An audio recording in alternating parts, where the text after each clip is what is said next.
ถึงแม่น้องพาสายแม่อายบอกแค่มันบ่เจือนคือดังพังเซมันบ่เพคือดังพะงอนแกนไอ้สิหานักแท้ใส่ให้กินต่อไปนี้สิมีคอยและเจ้าหากถือว่าเข้าใจกันมาห่วงใจสร้างฝันมันห่างมีต่อไปนี้มีคอยและเจ้าเรื่องแฟนเก่าอย่าเอาใส่ใจไอ้ขอบอกเป็นคำสุดท้ายถึงน้องผ่านสายแต่ไอ้บอกแค่ขอเสียหายใจดินทุนไปเลยเอาขอเสียงเลย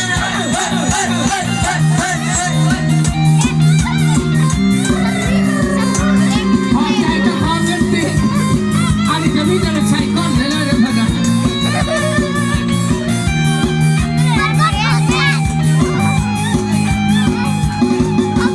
มีของไงรู้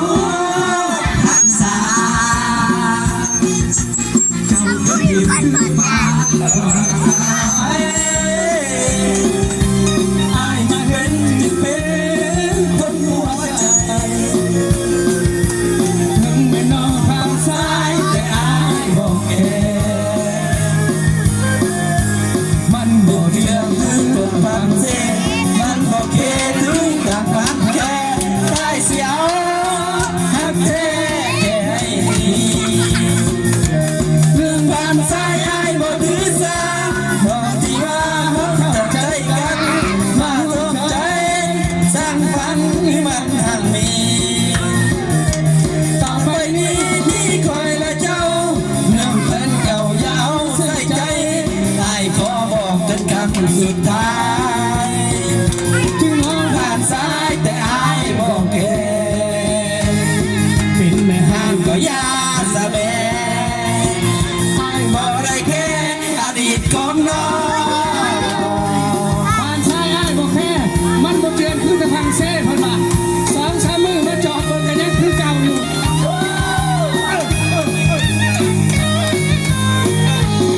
ขอเงินเมียขอเงินเมียขอเงินเมียเลย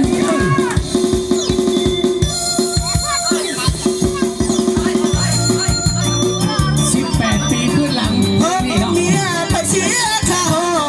เดี๋ยวนี้ก็เป็นบ่าวคือเก่า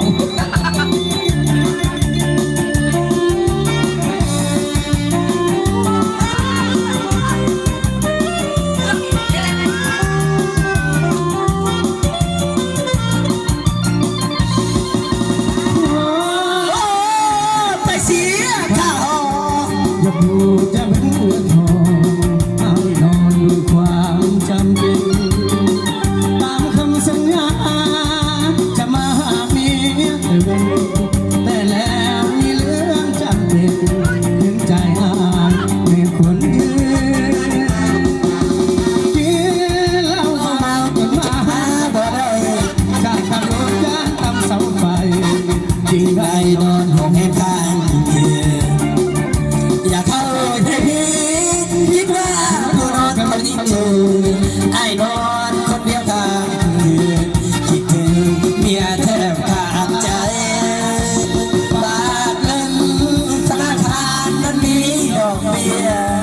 แต่ป้านั้นน้ำเบียขอยากลำบากหัวใจขอเงินแน่นะเมียอย่ามีแต่ให้